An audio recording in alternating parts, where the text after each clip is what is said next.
السلام علیکم۔ S M news کے ساتھ میں ہوں سید مقدر رضا۔ ایس ایم نیوز اسٹوڈیو میں خوش آمدید۔ خبروں کے سلسلے کو مزید آگے بڑھاتے ہوئے خبر شامل کرتے ہیں گجرات سے۔ گجرات میں اسکول کے بچوں نے علماء کرام اور استاذہ کی قیادت میں تاجدار ختم نبوت صلی اللہ علیہ وآلہ وسلم کے عنوان سے عظیم الشان ریلی نکالی۔ اسی حوالے سے مزید بتا رہے ہیں ہمارے نمائندے حافظ محمد زبیر۔ جی زبیر بتائیے گا۔ ختم نبوت زندہ باد زندہ باد۔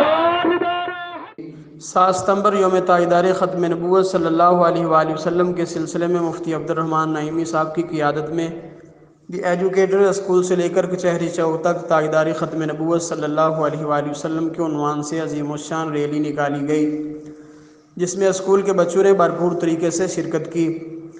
دیگر ریلی میں شرکت کرنے والوں میں سی ٹی صدر پاکستان سنی تحریک گجرات حافظ محمد شاہد جلالی، دی ایجوکیٹر اسکول کے بانی محمد شہزاد وغیرہ شامل تھے۔ اس موقع پر ریلی سے خطاب کرتے ہوئے مفتی عبد الرحمن نعیمی اور حافظ محمد شاہد جلالی کا کہنا تھا کہ حضور صلی اللہ علیہ وآلہ وسلم کی عزت و ناموس اور ختم نبوت صلی اللہ علیہ وآلہ وسلم پر پہرہ دینا ہر مسلمان پر فرض ہے۔ جس مسلمان کے دل میں حضور نبی اکرم صلی اللہ علیہ وآلہ وسلم کی جتنی زیادہ محبت ہوگی اتنا ہی اس کا ایمان مضبوط ہوگا۔ حافظ محمد شاہد جلالی کا مزید کہنا تھا کہ 7 ستمبر یوم ختم نبوت صلی اللہ علیہ وآلہ وسلم کو سرکاری سطح پر منایا جانا چاہیے تاکہ ہمارے بچوں کو حضور صلی اللہ علیہ وسلم کی ختم نبوت کے متعلق آگاہی ہو کہ آقا علیہ السلام کے بعد دنیا میں کوئی نیا نبی نہیں آ سکتا۔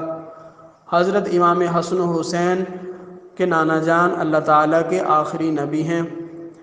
کیمرہ مین ٹیم کے ساتھ حافظ محمد زبیر، گجرات۔